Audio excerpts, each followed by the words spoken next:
네, 부처님의 뜻을 따라서 사는 모든 분들에게 가장 큰 축제인 부처님 오신 날이 최근에 있었죠.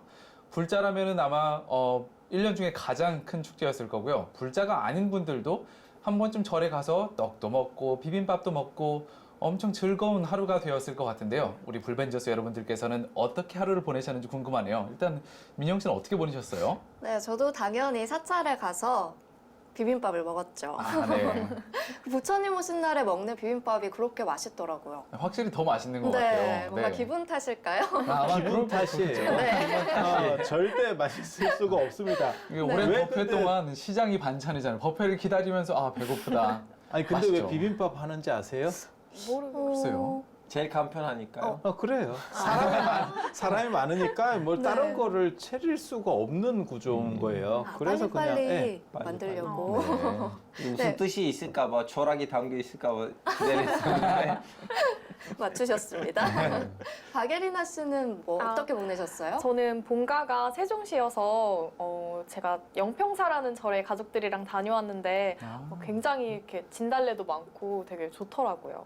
우리 알파고 씨는 어떻게 지내셨나요? 저도 한국에 온 지 지금 16년 차이잖아요. 16년이나 됐나요? 네, 우와. 2004년 때 왔어요. 아, 15년 플러스 이제 올라가고 있는데 첫해 2004년 때 왔었는데 궁금했어요. 야, 잠깐만 이건 불교의 나라로 왔는데 이분들의 명절은 어떤지 그냥 궁금해서 간 거예요. 네. 갔는데 수박이 있었어요. 수박이요? 예.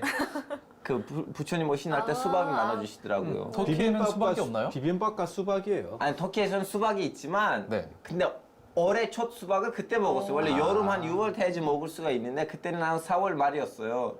5월 초. 하여튼 그러면 매년 부처님 오신 날 때 사찰 가면 수박을 먹을 수 있구나. 제일 일찍, 제일 싸게. 그래서 그 이후로부터 매년 갔어요. 수박 먹으러. 근데 네. 이제 좋은 거 뭐냐면 제가 대전에 살았거든요. 제가 어디 가겠어요? 계룡산. 네. 그래서 계룡산이 그 끼에다가 미쳐가지고 평소에도 예를 들면 스트레스 많거나 아니면 뭐 시험을 잘 못 본다든가 그냥 아침 일찍 계룡산을 가게 됐어요. 네, 수박을 먹으러. 그러게요. 수박과 관련된 스토리였어요. 네. 그래서 저 지금 아쉬워요. 원래 항상 뭐 부처님 오신할 때 계룡산을 갔었는데 네. 지금 서울에 있잖아요. 계룡산 느낌 안 나요.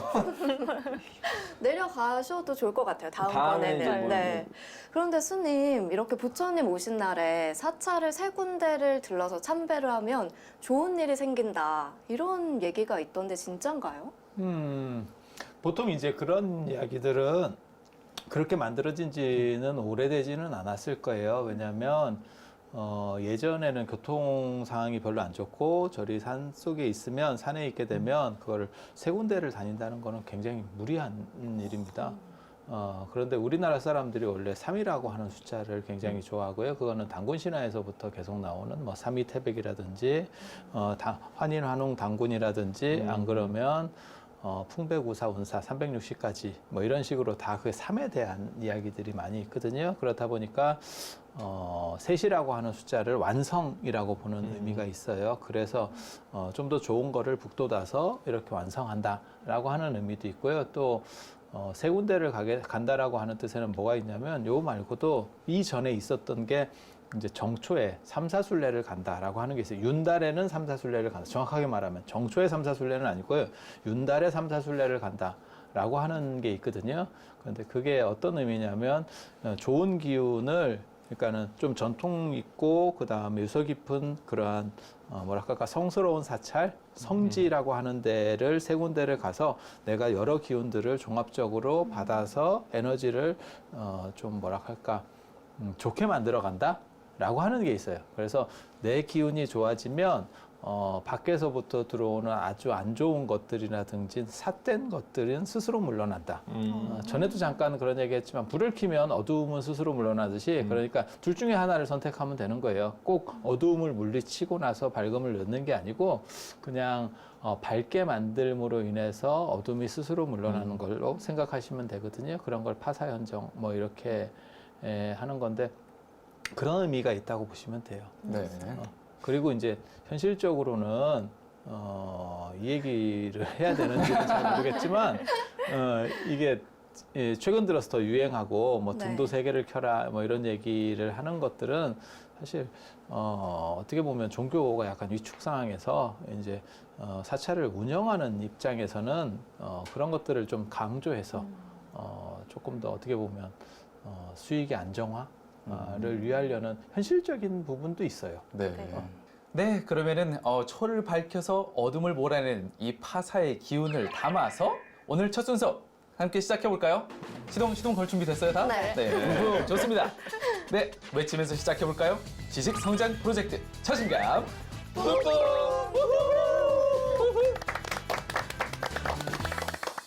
네, 좋습니다. 자신감 뿜뿜 이 시간은요. 저희 자연 스님께 매주 한 가지씩 호기심 완전 돋는 주제들을 골라서 지식과 지혜를 구해보는 시간입니다. 네, 그렇습니다. 매주 다양한 주제들을 가지고 이야기를 나눠보고 있는데요. 오늘은 지난 시간에 이어서 부처님 오신 날의 의미에 대해서 다시 한번 되새겨보는 시간을 가져보려고 합니다. 네, 맞습니다. 지난 시간에는 부처님 오신 날을 앞두고 부처님 오신 날에 대한 의미와 또 탄생의 여러 가지 이야기들을 나눠봤는데요. 역시나 좀 시간이 짧았습니다. 그래서 이 부처님 오신 날은 불교의 4대 명절이고 또 가장 환희로운 날이잖아요. 그렇기 때문에 또 이 땅에 부처님 오심에 대한 의미를 다시 한번 짚고 넘어가자는 의미에서 지난주에 이어서 오늘도 같은 주제로 한번 문을 열어볼까 합니다. 특히 제가 많이 압박했어요. 왜 이렇게 짧은지 네. 알고 싶은데 외부인으로서 왜 이렇게 짧았는지 그래서 네. 너무 감사합니다. 제작진한테도. 네, 스님 그래도 오늘 시간의 문을 열어주신다는 의미에서 주제가 적힌 족자 힘차게 한번 펼쳐주시죠. 이걸 굳이 열 필요가 있을까요? 왜냐면 이게 지금 지난주 거랑 똑같아서 그래서 이제 탄생과 관련된 부처님 오신 날의 의미 부분 그래서 지난주에 이어서 하는 그런 내용이라고 생각하시면 되겠습니다.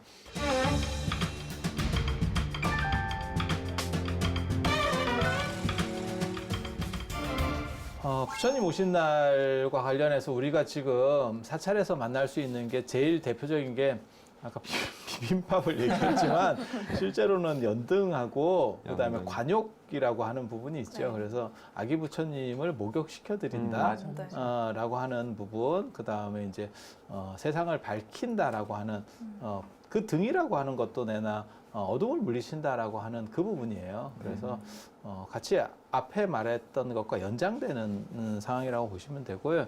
그 다음에 이제 관욕이라고 하는 게 조그만 아기 부처님이 중간에 서 있고 그 다음에 이렇게 물을 네. 이렇게 끼얹어 드리는 그런 부분이 있어요. 그런 부분이 있어요. 그런데 그게 이제 재미있는 게 그 아기 부처님을 제가 볼 때마다 그런 생각을 하는데 보면 태어나자마자인데 가릴 건 다 가리고 있어요.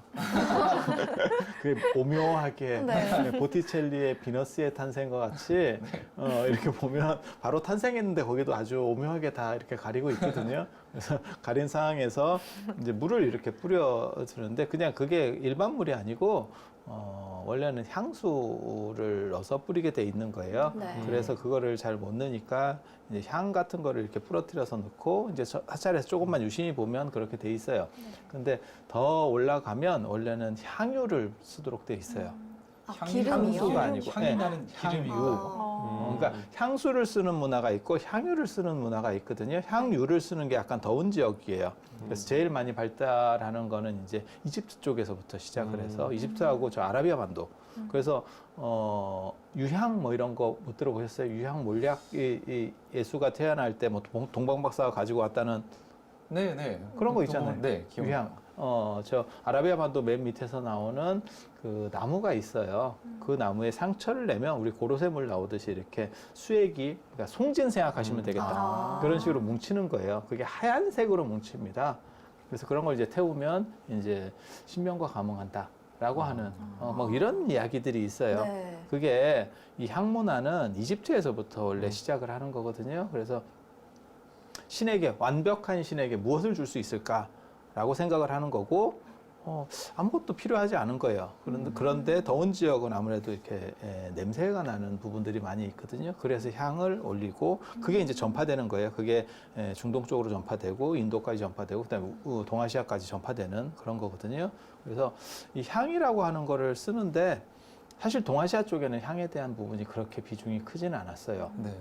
여성들만 일부 쓰는 거고 그 여성들이 쓰는 것도 뭐 사향 이런 건데요. 지금 우리가 냄새 맡아 보면 향을 맡아 보면 사향은 사실 그렇게 확 오는 향은 아니에요. 네. 그런데 그런 거를 썼었고요. 그 향을 아예 도포를 해버리는 거예요. 몸에다가 향유를 가지고 발라버리는 거예요. 향수만 쓰면 증발해서 사라지기 때문에 그래서 전에도 잠깐 그런 얘기 안 했었나요? 알렉산드리아가 원래 향유, 장미 향유나 이런 걸로 굉장히 유명해요. 이집트의 제2도시잖아요. 네. 그리고 그런 문화가 인도에도 있는 거예요. 인도도 더우니까. 그래서 향유를 가지고 이렇게 바르는 게 있어요. 그러면 몸도 이제 좀 매끄럽게 되고 그래서 태어나자마자 이제 목욕을 향유를 섞어서 했다는 거예요. 네. 그러니까 아마 한번 물로 씻겨주고 그다음에 향유를 발랐겠죠.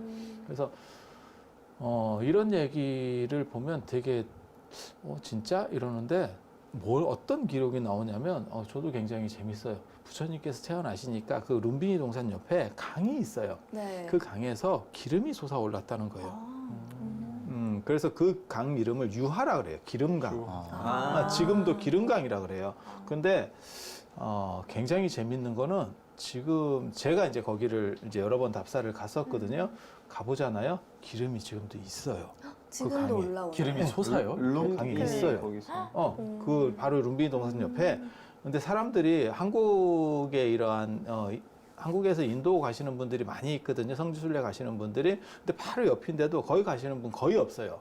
왜냐면 그러니까 워낙 내용을 얘기가 몰라. 알려지지가 않아서 내용을 처음 몰라. 들어보거든요. 네. 그래서 거기를 가보면 무슨 일이 벌어지냐면 물이 흐려서 사실 기름이 있는지 잘 안 보여요. 근데 어떻게 보면 보이냐면 옆으로 이렇게 보면 기름이 있으면 마치 이렇게 뭐랄까 무지개처럼 이렇게 빛나는 네. 게 있거든요. 기름기가 있으면 네. 네. 그게 있어요.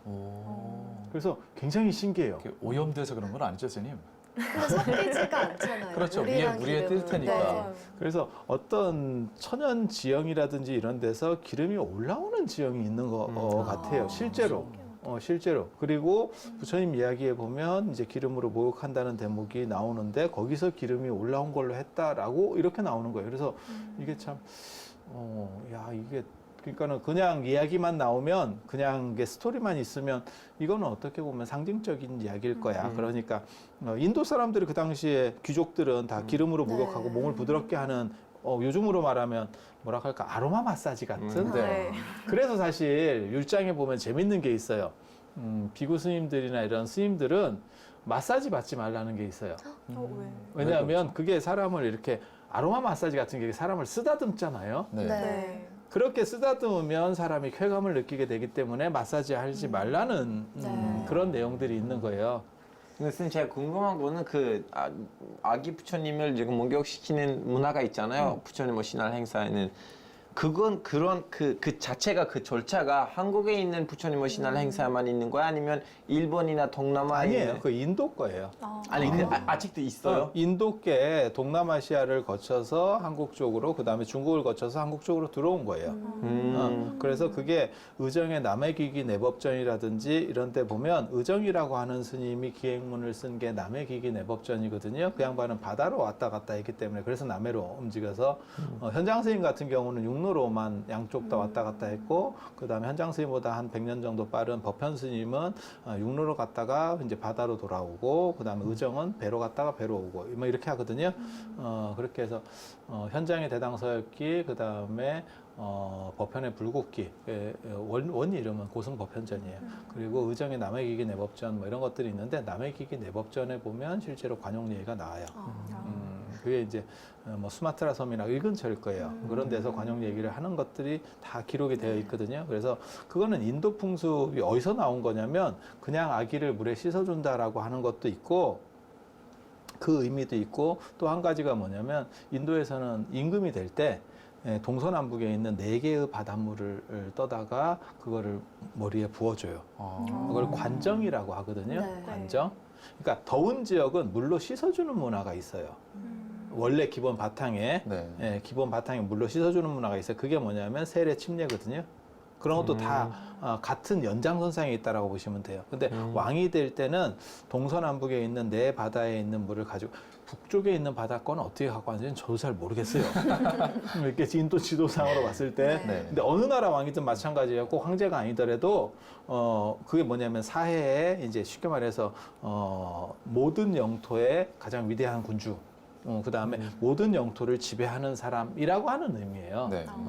그리고 이런 거를 관정이라 그래. 정수리에 물을 뿌린다 그래서 관정. 그리고 관욕이라고 하는 거는 처음 사람이 태어났을 때 부정한 것을 씻어준다. 근데 거기에 이 의미들을 섞어가는 거예요. 이 의미들을 섞어가는 거예요. 그래서 뭐라고 나오냐면 구룡토수라고 하는 게 있어요. 9마리 용이 나와서 부처님 머리 위로 물을 뿌렸다라고 하는 네. 대목이 나오는 거예요.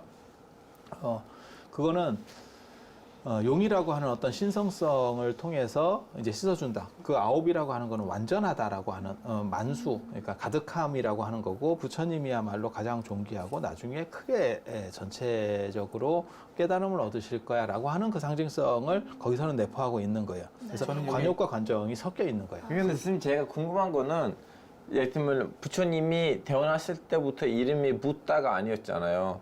시다르타. 고타마 시탈타. 그 이름을 어떻게 부모님이 지어주신 거? 그 무슨 의미를 가지고? 근데 저도 그 이름에 뜻이 있다고 들었는데 예. 이제 그게 궁금했어요. 갑자기? 아니 이제 갑자기 어느 그러네? 뭐 부처님의 단생을 가지고 단신을 가지고 네. 부처님 지금 고타마 시타르타라고 하는 거는 고타마는 훌륭한 소라고 하는 뜻이에요. 훌륭한 소. 네, 좋은 소. 소라는 뜻이요? 소. 카우. 눈매의 소. 네, 네, 네. 훌륭한 소라고 하는 거는 그 당시 농경 문화가 이제 시작되면서 소에 대한 소를 통한 노동력이라고 하는 것이 이제 부각되고 있었던 거예요. 그래서 소숭배가 나오는 거는 기원 전후쯤 돼야 되는 거 훨씬 뒤에요. 이때는 유목 세대들이에요. 네. 그래서 유목 집단이 있고 농경 집단이 있거든요, 인도에. 그래서 유목 집단에서는 소를 잡아서 희생 이렇게 죽여서 태우는 그런 식으로 이제 유목 문화가 있었던 거고 번제 같은 거죠. 그 다음에 이제 농사를 짓는 쪽에서는 소는 함부로 건드릴 수 없는 거니까 그러니까 좋은 소가 있어라고 하면 그거는 이제 생산력하고 관련되는 거죠. 네. 그래서 그런 두 번째 의미라고 보시면 돼요. 그래서 부처님 아버지 이름이나 삼촌 이름들이 전부 다 쌀하고 관련된 거예요. 정반항, 백반항, 곡반항, 감노반항. 정반항은 깨끗한 쌀. 그러니까는 정반항, 그 다음에 백반도 흰 쌀. 그러니까 요즘으로 말하면 햇반 이런 거 생각하는데요. 사람 이름이 햇반. 그런 거예요. 그게 아무리 뭐냐면 햇반이 이렇게. 쌀이라고 하는 게 흰 쌀을 먹을 수 있는 사람은 상당히 귀한 사람이에요. 네. 쌀 농사도 그 당시에 흔하지 않았던 거고 네. 흰 쌀이라는 건 뭐냐면 도정한 쌀이에요. 그러니까는 좀 깎아낸 쌀. 우리가 먹는 쌀이 다 깎아낸 쌀이에요. 네. 그래서 현미하고 다르잖아요. 그러니까 깎아낸 쌀을 먹는 사람들은 다 어느 정도 있는 사람이에요. 네.